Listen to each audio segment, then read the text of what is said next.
इसलिए संतों ने कहा कि गलती करे वो नादान है, गलती करे वो नादान है, और गलती करके जो गलती को स्वीकार ना करे वो शैतान है, और गलती करके जो गलती को स्वीकार कर ले वो महान है। इसलिए गलती हो जाए तो गलती को स्वीकार कर लेना चाहिए, और गलती स्वीकार करना सबके बस की बात नहीं है। सब लोग गलती को स्वीकार नहीं कर पाते, लोग गलती को छुपाते खूब है, गलती के ऊपर लोग पर्दा डालते हैं, और एक गलती अक्सर में कई गलतियां कराती है, एक गलती कई गलतियां, बसर गलती का पुतला ही अक्सर हो ही जाता है, एक गलती कई गलती कराती है।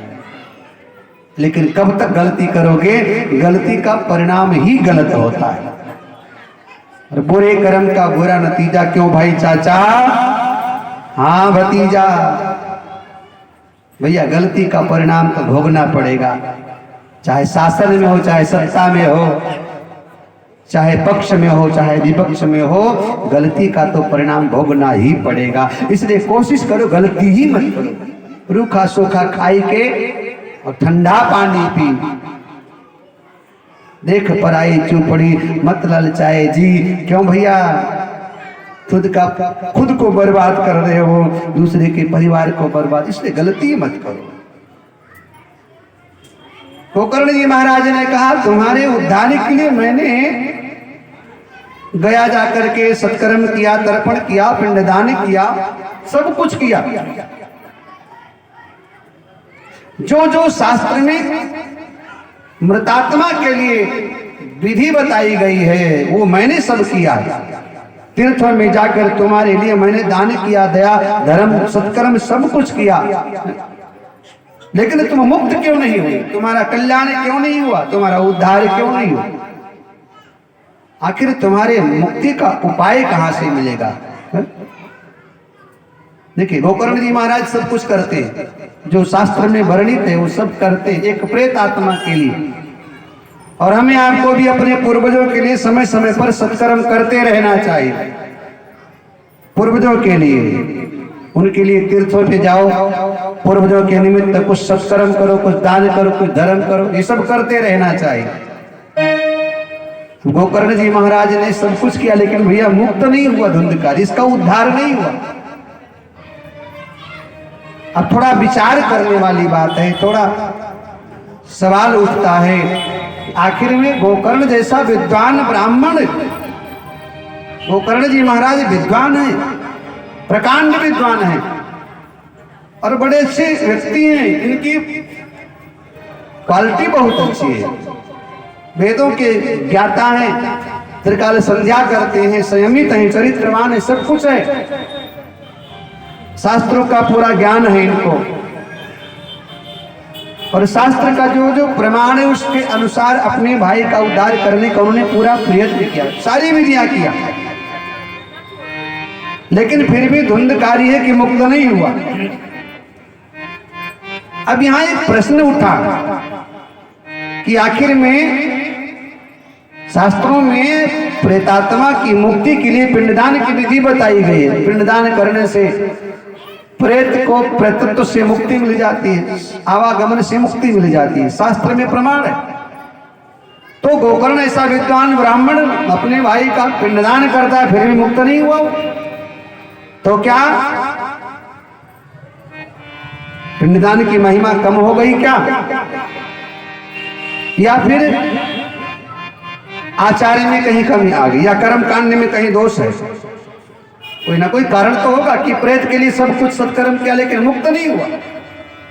तो सवाल उठा कि क्या पिंडदान की महिमा कम हो गई, तो बोले नहीं, उसकी महिमा कम नहीं हुई, उसकी महिमा कभी कम होने वाली नहीं है। तो क्या आचार्य में कमी थी, बोले आचार्य में भी कोई कमी नहीं थी, आचार्य कोई साधारण व्यक्ति नहीं, वो गोकर्ण जी महाराज, आचार्य में कोई कमी नहीं, सत्कर्म में कोई कमी नहीं, विधि विधान में कोई कमी नहीं। भैया जब कमी नहीं तो कमी रह गई कहां गई, इसका उद्धार क्यों नहीं हो रहा है, इसकी मुक्ति क्यों नहीं हो रही है, इसका कल्याण क्यों नहीं हो रहा है? इसका कारण महात्माओं ने स्पष्ट किया कि हम लोग जब घर में आचार्य को बुलाते पूजा पाठ करने के लिए ना, तो आचार्य लोग हमारे कर्म कांड के समय हमारे गोत्र का और नाम का उच्चारण करते हैं, संकल्प लेते हैं पूजा से पहले, और तब वो आपका नाम पूछते हैं, आपका गोत्र पूछते हैं, तब आप अपना नाम और गोत्र बताते हैं। जैसे आपने टेलीफोन मिलाया ना, मान लिया जाए आपने टेलीफोन मिलाया 9711 और मिलाना था 9611,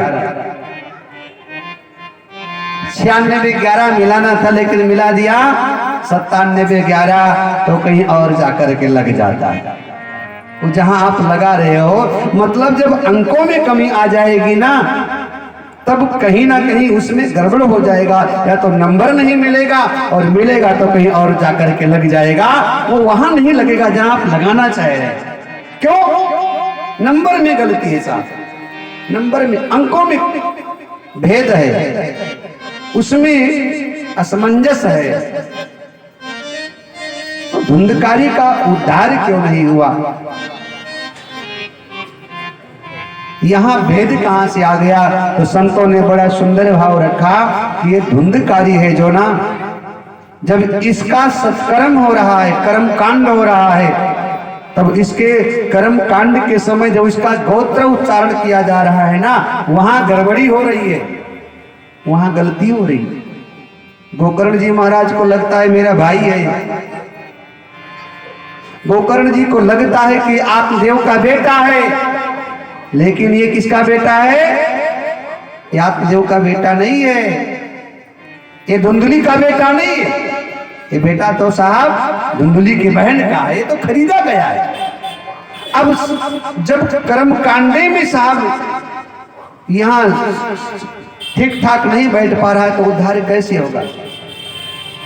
मतलब आपको बीमारी कोई और है और दवा कोई और ले रहे हो, तो आप ठीक कहां से होगे? या हम बीमार हैं और हमारे बीमारी की दवा कोई और खा रहा है, तो हमारी बीमारी कहां से जाए? तो गोकर्ण जी महाराज जो सत्कर्म किए, उस सत्कर्म तो अपने नाम और कुल खानदान के गोत्र के हिसाब से किए, लेकिन ये जो धुंधकारी है ना, इस खानदान का साहब है ही नहीं, ये तो लड़का किसी और का, ना गोद लिया गया,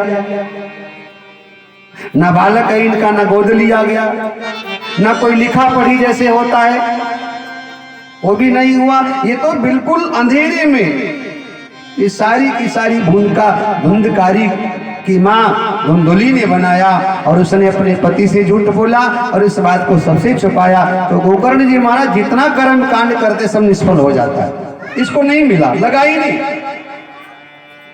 गोकर्ण जी महाराज बोले, भैया मैंने तुम्हारे लिए इतना सत्कर्म किया, तुम मुक्त क्यों नहीं हुई? और रोने लगा। अहम भ्राता तो दिवस में धुंधकारी नामना सुखी नैव दोषेण ब्रह्महत्वा नासिते मया। भैया मुझे बड़ा दुख हो रहा, इस योनि में मुझे बड़ा कष्ट है, मैं भूख और प्यास से नित्य प्रति पीड़ित हूं। गोकर्ण जी महाराज ने कहा, क्यों? इतना वृक्षों में फल है, खाओ जाओ। बोला, वृक्षों में फल तो है, लेकिन खाने का मुझे अधिकार नहीं है, वरुण देवता का पहरा है। पानी पियो, नदियों में जल है। बोला, जल तो है, लेकिन उस जल को पीने का मेरा कोई अधिकार नहीं है, जल के देवता का वहां पहरा है, वरुण देव का पहरा है। ये प्रेत जो होते हैं ना, इनको संसार की कोई वस्तु खाने का अधिकार नहीं है, जब तक ये किसी के शरीर में ना घुस जाए। जब किसी के शरीर में घुस जाते हैं ना, तो साहब ये मनमानी करते। ये पहले बहुत परेशान करते थे भूत प्रेत, अब तो कम हो गए हैं, कम हो गए हैं ना। पहले बहुत परेशान करते थे, अब तो कम हो गए, क्योंकि तुलसी बाबा ने एक उपाय बता दिया कि भूत पिशाच निकट नहीं आवे। बोलो जरा, महावीर जब नाम सुनावे, भूत पिशाच निकट नहीं आवे। महावीर जब नाम सुनावे। और जब से हमारे बालाजी सरकार आए हैं ना, मैनीपुर जा करके देख लो, बड़े बड़े भूत प्रेत वहां अपने आप हथियार डाल करके भाग जाते हैं। इतनी मार लगती है ना, इतनी की कहते हैं हमको छोड़ दो हम भाग जाएंगे। और वो बालाजी सरकार तो थे ही, लेकिन एक और बागेश्वर बालाजी सरकार आ गए। अब तो कोई मतलब है नहीं कि भारत में भूत प्रेत टिक पाए, अब तो कोई मतलब नहीं, क्योंकि उनके पास ऐसा गधा है ना, और गधा में पता नहीं कौन सा वाईफाई वो डाल रखे हैं साहब, ये अपने आप सब, ये सनातन की ताकत है साहब। कि भूत पिशाच निकट नहीं आवे, भूत पिशाच निकट नहीं आवे, महावीर जब नाम सुनावे, महावीर नाम सुनावे, भूत पिशाच निकट नहीं आवे, भूत पिशाच निकट नहीं आवे। भैया संसार में वस्तु है, लेकिन उस पर मेरा कोई अधिकार नहीं।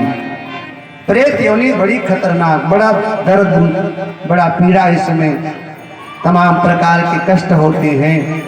गोकर्ण जी महाराज ने कहा ठीक है, हमें परेशान मत करो, हम तुम्हारे मुक्ति के लिए कोई उपाय ढूंढते हैं। रात्रि व्यतीत हुआ, प्रातः काल हुआ, गोकर्ण जी महाराज स्नान ध्यान निवृत्त होकर के सूर्य नारायण भगवान से पूछा उपाय, तो भगवान ने बताया कि आपके भाई का उद्धार एक उपाय से हो सकता है कि उसको भागवत कथा सुना दिया जाए। सदा सेव्या श्रीमद् भागवती कथा, भागवत कथा सुना दिया जाए, कल्याण हो जाएगा। एक ब्राह्मण को श्रोता बनाया और कथा प्रारंभ हुई कि रोज थोड़ा थोड़ा, रोज थोड़ा थोड़ा हरि का भजन करें, रोज थोड़ा थोड़ा हरि का भजन करें, रोज थोड़ा थोड़ा हरि का भजन करें, रोज थोड़ा थोड़ा हरि का भजन करें। मुक्ति का पुण्य जतन करिले, मुक्ति का पुण्य जतन करिले, रोजी थोड़ा थोड़ा हरि का भजन करिले, रोज थोड़ा थोड़ा हरि का भजन करिले, रोज थोड़ा थोड़ा हरि का भजन करिले, रोज थोड़ा थोड़ा हरि का भजन करिले, रोज थोड़ा थोड़ा हरि का भजन करिले, रोज थोड़ा थोड़ा हरि का भजन करिले। मुक्ति का अपने, मुक्ति का अपने जतन करके, मुक्ति का अपने रोज थोड़ा थोड़ा हरि का भजन, आसे रोज थोड़ा थोड़ा हरि का भजन करिले। भक्ति करेगा तो बड़ा ही सुख पाएगा, भक्ति करेगा तो हमारे सुख पाएगा, भक्ति करेगा तो बड़ा ही सुख पाएगा, भक्ति करेगा तो हमारे सुख पाएगा। आत्मा से मन का मैल भूल जाएगा, आत्मा से मन का मैल भूल जाएगा, आत्मा के साथ साथ मन करके, आत्मा के साथ साथ मन करके, थोड़ा थोड़ा हरि का भजन कर ले, चरण में